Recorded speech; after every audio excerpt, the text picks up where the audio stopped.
Sahabat Rema yang terkasih, salam jumpa kembali dalam Renungan Rema. Hari ini, hari Kamis tanggal 16 Juli tahun 2026. Renungan akan saya bawakan dari Injil Matius bab 11 ayat 28 sampai dengan 30.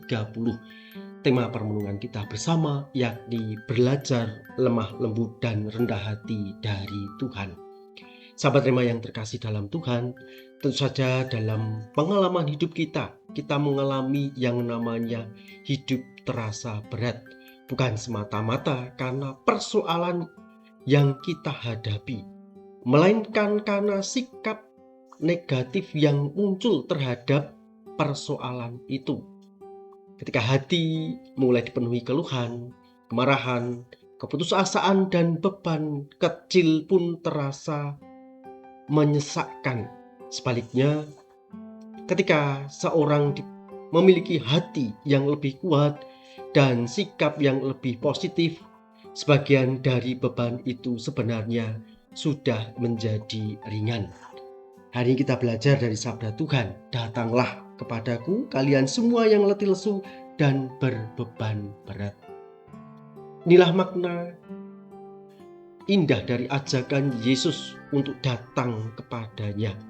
Bersama dengan Kristus, kita memperoleh kelegaan batin.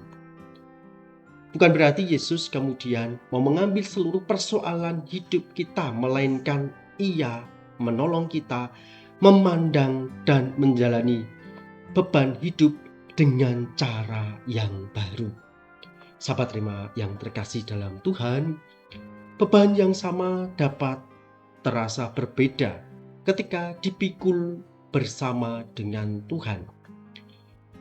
Dalam Injil, Yesus kemudian mengatakan kepada kita semua, kita diajak untuk belajar bahwa Tuhan mengajak kita memahami setiap pergumulan di dalam hati dalam kebersamaan dengan Dia.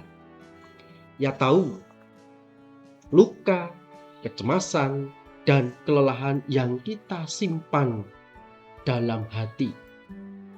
Akan tetapi pada saat yang sama, ia juga percaya bahwa kita mampu untuk menjalaninya. Ia melihat bahwa di balik kelemahan kita ada kekuatan untuk memikulnya ketika kita mau memberikan diri kepada Tuhan, meminta pertolongan kepada Tuhan tentu saja.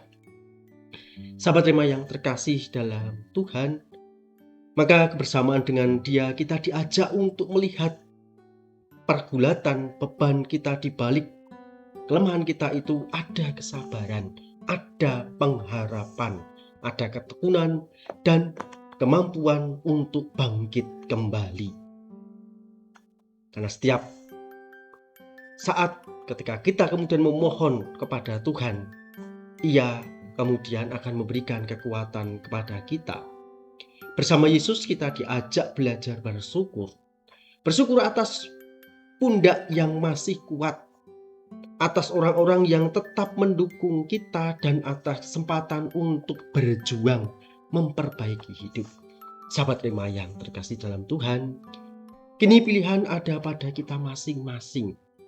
Apakah kita ingin terus menggenggam atau tenggelam dalam keluhan dan merasa tersiksa oleh beban hidup kita sendiri, atau datang kepada Yesus dan membiarkannya memberi cara pandang baru? Sebab ketika hati berjalan bersama Kristus, beban hidup mungkin tidak langsung hilang, tetapi jiwa kita akan menjadi lebih kuat dan penuh damai dalam menjalaninya. Di sanalah kita kemudian akan mendapatkan kekuatan itu sendiri. Semoga perjalanan iman kita, pergulatan hidup kita senantiasa dikuatkan bersama dengan Kristus sendiri. Dan kita semua diberkati Allah yang Maha Kuasa dalam nama Bapa, Putra, dan Roh Kudus. Amin. Keluarga Kudus, doakanlah kami.